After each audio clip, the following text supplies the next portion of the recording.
If I told you there's a procedure that not only benefits the patient, but saves money for the hospital, I'm guessing you'll want to know more.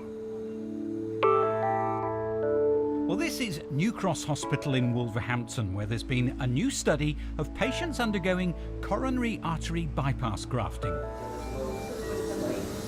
Consultant surgeon Heyman Lucras became increasingly concerned at issues of pain, infections and swellings attached to traditional vessel harvesting. We were so concerned that we actually presented this information at our governance meeting, and after that we agreed that maybe we should look at our surgical technique to see whether we can improve on the outcome of this problem. Despite looking at our surgical technique, we made very little improvement, and hence the idea of looking at a different technique of harvesting the leg vein. And quite apart from the medical complications attached to open vessel harvesting, for the patients, the scars were cosmetically unappealing.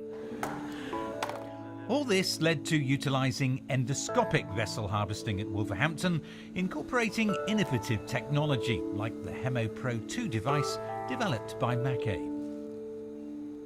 Looking at what has been reported in the literature and from some experience from other NHS hospitals where this technique has been used, it does seem to be providing the benefit that I thought it would, but ultimately it had to be shown in our unit that this was the way forward. It's a scar of about 25 millimetres long.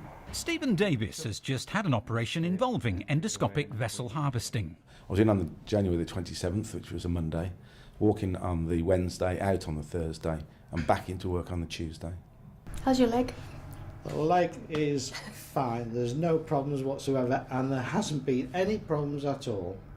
So for the patients, the advantages are obvious enough. Significantly smaller scars, enhanced recovery times, and reduced risk of leg wound infection. Consultant surgeon Heyman Lucras selected patients at high risk of leg wound complication for a non-randomised, propensity-matched study, comparing 50 consecutive EVH cases with 50 OVH historical control cases. All costs were measured, including the length of hospital stay and the care in follow-up clinics, and in the case of EVH, the cost of the kit was factored in. Now, what the study showed was that leg wound pain was much lower in the EVH group. And on average, EVH patients spent 1 day less in hospital post-operation. But most significantly, only 4% of EVH patients reported leg wound issues, compared to 48% for the OVH group. And when it came to costs, the overall saving was more than £42,000 in favour of EVH, even including the cost of the kit. And that breaks down to a cost saving of £856 per patient. Overall, the patient benefited, the hospital benefited, and I was a happy surgeon. And I have to say that given that the NICE guidance has recently incorporated the use of endoscopic vein harvesting, that's another step forward.